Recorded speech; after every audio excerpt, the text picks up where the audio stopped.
बिस्मिल्लाहिर्रहमानिर्रहीम। अस्सलामु अलैकुम नाजरीन, सऊदी अरब दुनिया की वो वाहिद ममलिकत है जिसका नाम किसी खानदान के नाम पर रखा गया।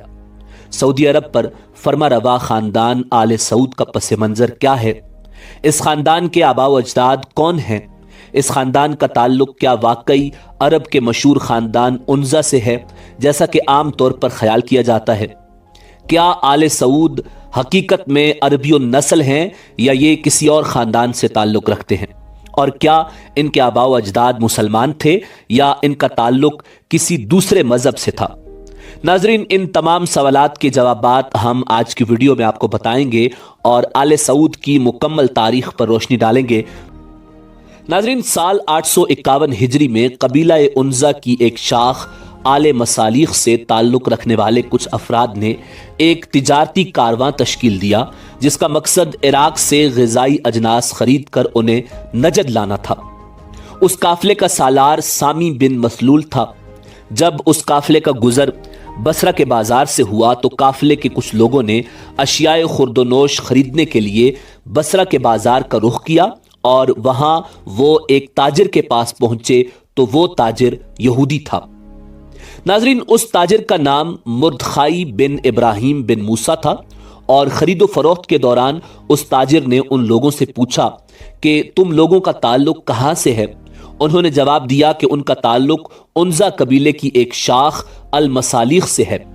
यह नाम सुनना था कि यहूदी खड़ा हुआ और वो उनमें से हर फर्द से बड़े तपाक के साथ गले मिला। उसने बताया कि वो खुद उस कबीले की शाख से ताल्लुक रखता है, मगर अपने वालिद के उन्जा कबीले के बाज अफराद से एक खानदानी झगड़े की वजह से उसने बसरा में आकर रिहाइश इख्तियार कर ली। उसने अपने खादिमों को हुक्म दिया कि काफिले वालों के तमाम ऊंटों पर गंदुम, खजूर और चावल की बोरियां लाद दी जाएं। यहूदी ताजिर के उस रवैये ने काफिले वालों को हैरान कर दिया। वो इंतहाई खुश हुए कि इराक में उनके एक खानदान का फर्द मिल गया है जो उनके रिज़्क़ का वसीला है। उन्होंने उसकी हर बात पर मिनोअन यकीन कर लिया। नाजरीन, अगरचे वो ताजिर यहूदी था मगर चूंकि अलमसालिख कबीले के लोगों को अनाज की शदीद ज़रूरत थी, लिहाजा उन्होंने उसकी मेहमान नवाजी को अपने लिए गनीमत जाना। जब काफिला अपना वापसी का रख्त सफ़र बांध रहा था तो उसने अहले काफिला से दरख्वास्त की कि वो अगर उसे भी अपने हमरा ले चलें तो ये उसके लिए बड़ी खुशबख्ती होगी, क्योंकि उसकी अरसा दराज से ख्वाहिश है कि वो अपने आबा व अजदाद के वतन को देखे। और यूं वो यहूदी ताजिर काफिले के साथ नजद पहुंचाया।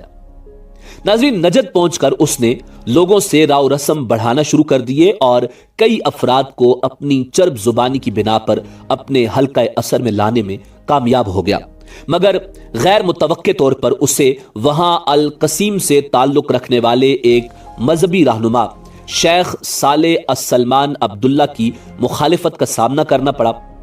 इस मजहबी आलिम की तबलीग का दायरा नजद, यमन और हिजाज तक फैला हुआ था।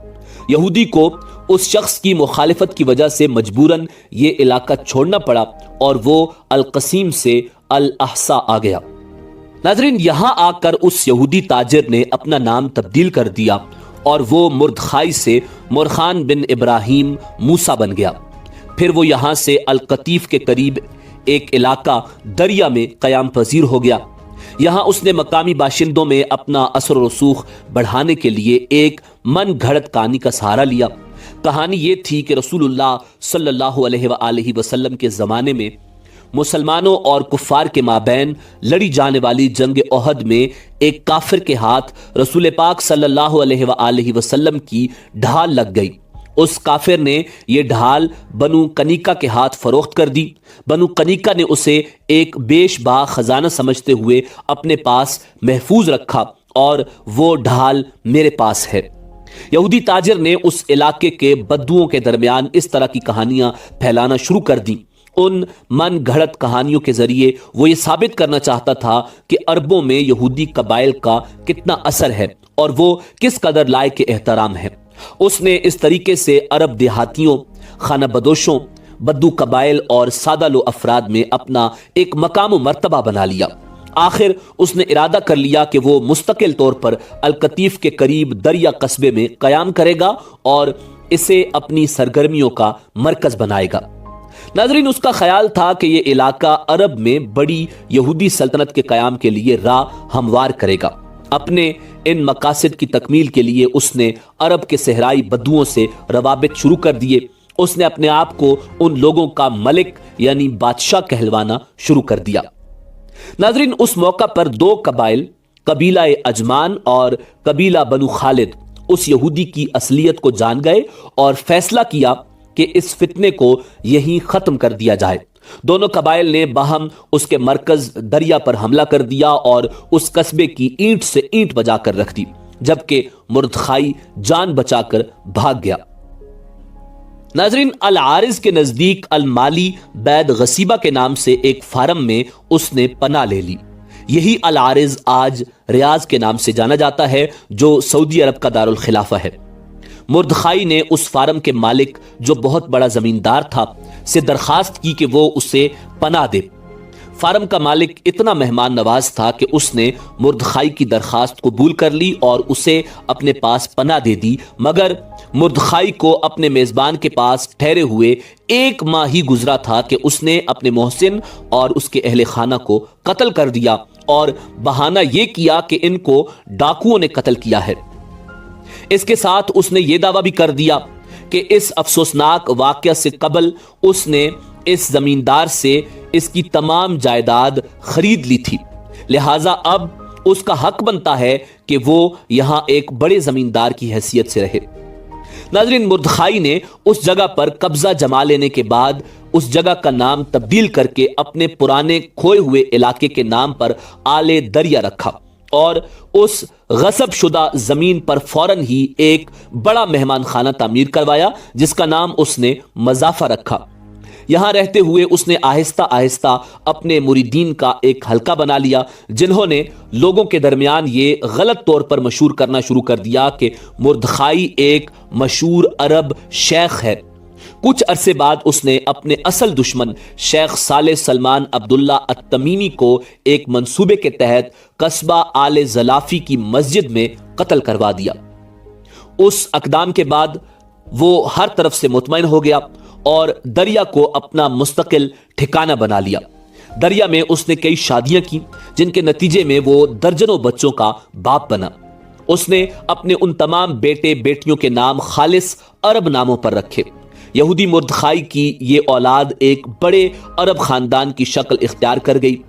اس خاندان کے لوگوں نے مردخائی کے نقش قدم پر چلتے ہوئے غیر قانونی طریقوں سے لوگوں کی زمینیں ہتھیانا شروع کر دیں اور ان کے فارموں پر قبضہ کرنا شروع کر دیا۔ اب یہ اس قدر طاقتور ہو گئے کہ جو کوئی بھی ان کی شرنگیزیوں کے خلاف آواز اٹھاتا اسے قتل کروا دیتے۔ یہ اپنے مخالف کو زیر کرنے کے لیے ہر حربہ استعمال کرتے۔ اپنے اثر و رسوخ کو مزید بڑھانے کے لیے انہوں نے رابعہ عنزہ اور المصالیخ جیسے مشہور عرب قبائل کو اپنی بیٹیاں دیں۔ ناظرین، مردخائی کے لاتعداد بیٹوں میں سے ایک بیٹے کا نام المقارن تھا۔ المقارن کے ہاں پہلا بیٹا پیدا ہوا جس کا نام محمد رکھا گیا۔ محمد کے بعد المقارن کے ہاں اس کے دوسرے بیٹے نے جنم لیا جس کا نام سعود رکھا گیا۔ یہودی مردخائی کے اسی بیٹے کی نسل بعد میں آل سعود کہلائی۔ ناظرین، تاریخ کا مطالعہ کیا جائے تو پتہ چلتا ہے کہ آغاز میں اس خاندان یعنی آل سعود نے مذہب کے نام پر کافی عرصہ قتل عام کا بازار گرم کیا اور یہی خاندان کئی سالوں سے سعودی عرب پر برسر اقتدار ہے اور انہوں نے حجاز مقدس کا نام تبدیل کر کے اپنے خاندان کے نام پر سعودی عرب رکھا۔ ناظرین، اسی امید کے ساتھ اجازت دیجیے کہ آپ کو ہماری ویڈیو پسند آئی ہوگی۔ ملتے ہیں بہت جلد ایک نئی تاریخی، تحقیقی اور معلوماتی ویڈیو کے ساتھ۔ اللہ رب العزت آپ کا حامی و ناصر ہو۔